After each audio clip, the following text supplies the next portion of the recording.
Lennox responds to Backlash for calling out Martin Lawrence for jokes about Pam's hair. What's up? Good morning.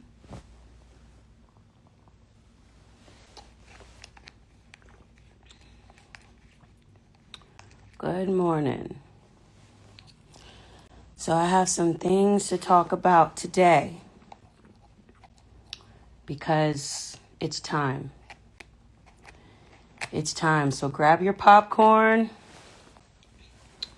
grab your drinks. Hopefully it's tea. Grab your protein shakes. I've been drinking these lovely protein shakes. Be sure to like, comment, and subscribe. Okay. Okay, here we go. I want to read you something. I was going to say that I wasn't reading, but I think you're going to be able to tell that I'm reading it. But I want to read something because I know it's time. Okay? I am with child. Just kidding. Okay, here we go. I was browsing on a shade room post and I saw a girl say, I had to make sure these comments are passing the vibe check. That's when I realized a lot of you all are sheep and scary, meek and mild, afraid to stand out and stand on what you truly believe without outside influence.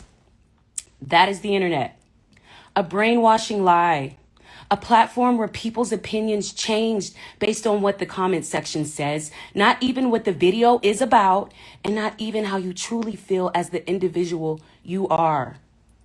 I'm owning my shit as the sensitive and very much so alive and electrified woman I am, and continue to speak my mind and happily y'all off in the process. If I had ill intent, I would have came on here with a PowerPoint presentation that backs my claims on the types of jokes Martin used on Pam being wildly offensive. That will never be my intent or motive. But I will stand on business forever knowing them jokes was wild. And I don't say any of this with any desire to rewrite history. Those actors and actresses are legends and I meant no harm to them.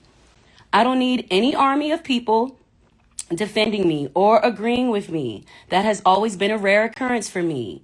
But I feel amazing in knowing that I will validate myself and my feelings before I look to you or yours. There we go. This is why it's read. Sorry. I'm going to reread that part. But I feel amazing in knowing that I will validate myself and my feelings before I look to you for yours. I'm also aware that people have been called worse things by people they love and by their enemies. So maybe their experience with Martin was special and therapeutic and unique to them. I never was a fan of roasting, period, as I am a very sensitive and I will for sure drag somebody to hell every time. But we were just playing, right? Absolutely not. I can't do that. So anyway, I'm also happily hypocritical and divided as I am a human and a major fan of comedy and can understand things from multiple angles with my opinion and all. And still, guess what? Enjoy it. I also understand that nobody likes their favorite show being challenged and with observations and opinions, especially by a successful and disruptive Black chocolate woman, especially in a time where our shows are getting canceled. I know you want to protect it with all your might. That's understandable. I know it's hard to embrace someone who is not a sheep.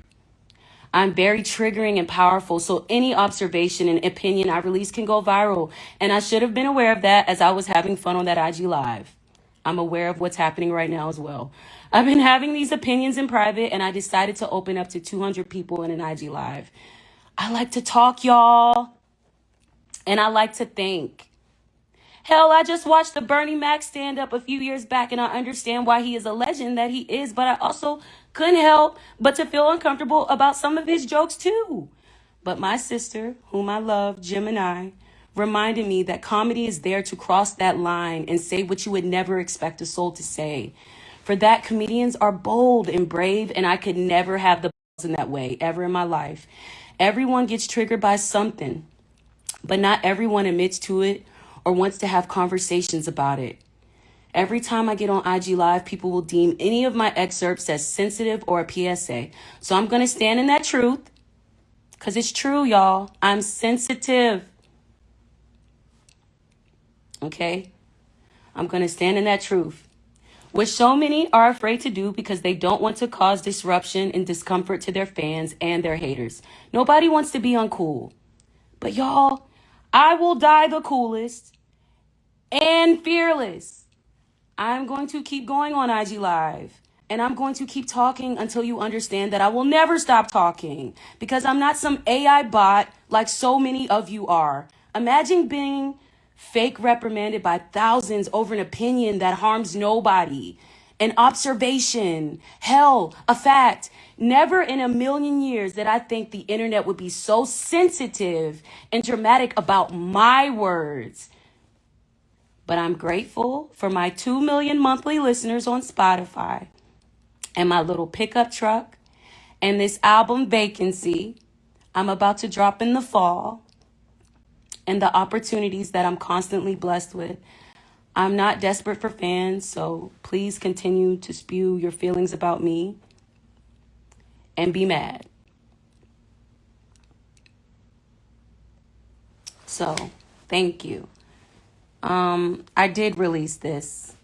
That was me releasing it. I know you said don't release it, but this is not up for debate. This is what I want to say. But anyway, so the album comes out in the fall. It's called Vacancy.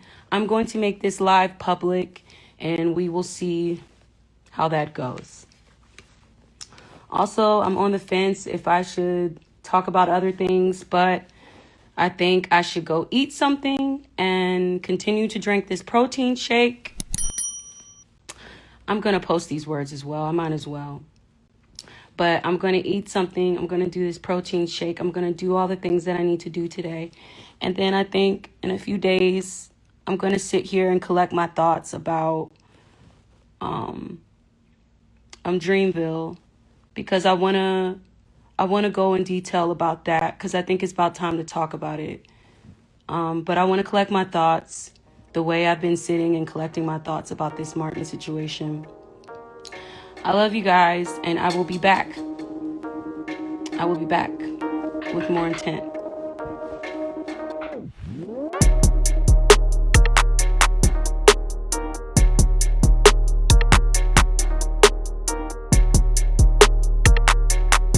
Thanks for tuning in to 9 Mag TV.